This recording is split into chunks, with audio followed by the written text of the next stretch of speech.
Before we can solve for d, we've got to tidy up the right-hand side.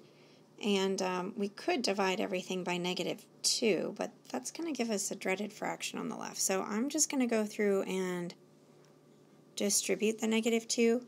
So nothing happens on the left yet. But on the right, -2 times 5 is -10, and -2 times -3 is a positive 6d. Now we're at the spot where we have 4 choices of things to move, and I'm just going to move the thing dangling off the end here by moving 3d from both sides. So I have to subtract.